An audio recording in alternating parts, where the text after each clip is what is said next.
Online courses and online learning is growing at an alarming rate, and so are the addition of 2.0 digital tools to help present that information. Yet, more often than not, virtual classrooms remain predominantly text-based, according to Lowenthal and Thomas.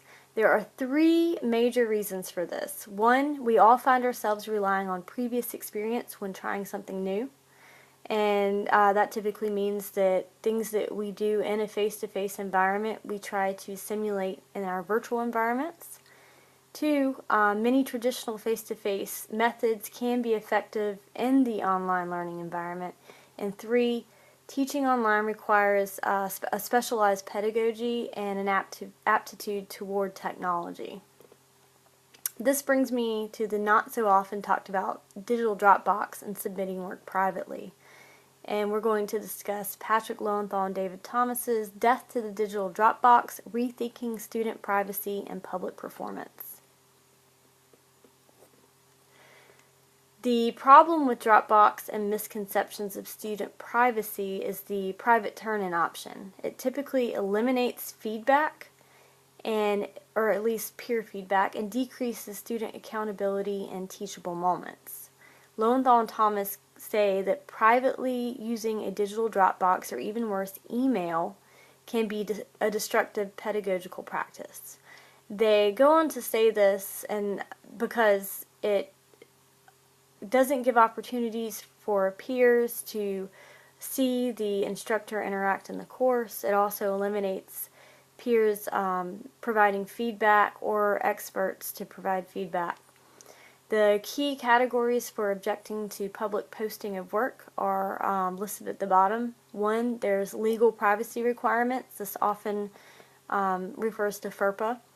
Two is lack of time, and three, fear of shaming students. And we're going to go ahead and cover discuss these three different categories. The first category, privacy, plays a huge role in why teachers are hesitant to ask students to submit work publicly. There's a balancing act that tends to happen between private and public. Dana Boyd, a social media researcher at Microsoft, talks about how public versus private is typically thought of in terms of binaries. They're black and white. It's either public or private. When Lowenthal and Thomas actually provide a diagram here that discusses privacy in terms of being a continuum. And there can be fully public and there can be fully private, but there are also gradients in between. And here you have the class, and the class is kind of a private entity. But when you introduce a classroom guest, now there's someone outside of that class that's participating in this learning environment.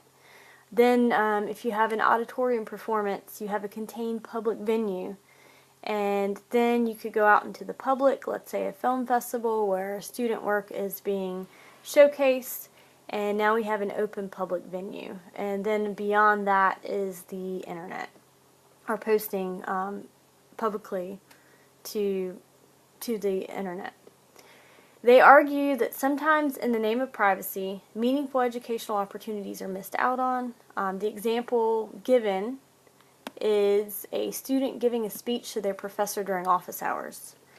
The performance is reduced to one person. Speeches are typically given to an audience, and this compromises the authenticity of the audience and takes away the real-world scenario of having more than one person being a spectator. So here I have my little balance beam continuum. One side's private, the other side is public, and depending on the activity that the student or the class is engaging in, it compromises a level of privacy.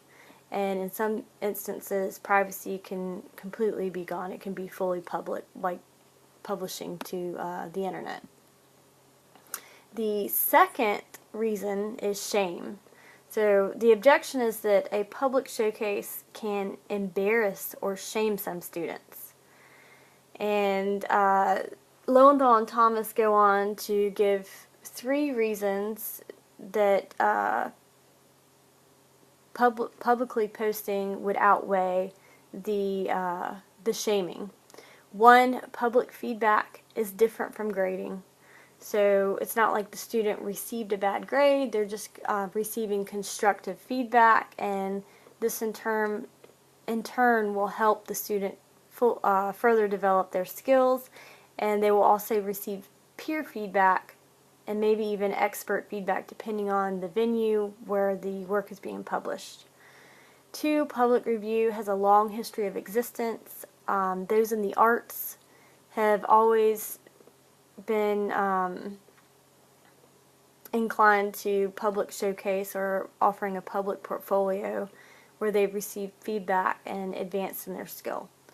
3 is public showcase leads to harder working students. Typically, it's believed that public showcase, where some students may feel shame, it would only happen like once or twice, and in turn they would work harder next time when they know that their peers are going to be evaluating them and that they're going to see their work. The third category is lack of time. The objection is teaching online takes more time than teaching face-to-face, and adding a public element would feel like it would just be too much. In actuality, Lowenthal and Thomas go on to say that feedback to a student in a discussion forum can be referenced by all students in the course, and this can actually save time because the feedback that's offered to one student can be seen by all students, and they can take that feedback and apply it to their own work. The second thing is peers participate in providing formative feedback. So it's not the weight of providing feedback isn't just on the instructor. Their peers can also provide constructive feedback and help the students grow as well. Students also see instructor participation in the course, so they are not just sitting there waiting on their stuff to be graded. They're actively participating in feedback that other students are receiving as well within the realm of a discussion forum. The solutions offered by Lowenthal and Thomas are to make it public, have it performance-based, and offer critique. And stop using Dropbox. The example given here is a guitar player goes on stage, he plays, he jams out, everyone watches, and when he comes off stage, experts that play guitar offer him constructive criticism to apply next time he performs. And he had a public showcase to present his work. He's publicly presented his work, he's performed, and he's received a critique by someone who is considered an expert. Here's an example Lowenthal and Thomas give using a discussion forum. This is the University of Colorado in Denver, and here students submit their work through a forum, and other students go in and critique or give constructive feedback in addition to the instructor. There are benefits of abandoning Dropbox and privately submitted work. One, well, let's talk about thinking outside of the Dropbox for assessment. There are multiple platforms to utilize and encourage student performance. The 2 offered as examples were Jing and Adobe Connect. I haven't used Jing before, so that's something worth exploring. Also, it encourages students to work harder. They're more reluctant to turn in low-quality work in front of peers. 3, all assessments become a performance of the sort, and the visibility can discourage plagiarism. These are kind of 2 rolled into 1. So if they're submitting their work publicly, it's their performance that's visible for everyone, and if everyone's viewing it, they're less inclined to plagiarize. Students learn from completing the assignment directly, so they get the experience and the knowledge from completing the assignment, and they also get to review the work of their peers. This also allows other students to model superior work, and you also get like the gradient of lower performing to higher performing individuals, and students can self-assess where they fall within that spectrum. It also decreases workload for instructors because you have multiple people offering feedback, and all of it's done out in the open, and students can grow from the feedback offered to other students. The conclusions are: learning is a socially situated practice. So it's good to publish or to publicly publish, because learning is a social constructed phenomenon.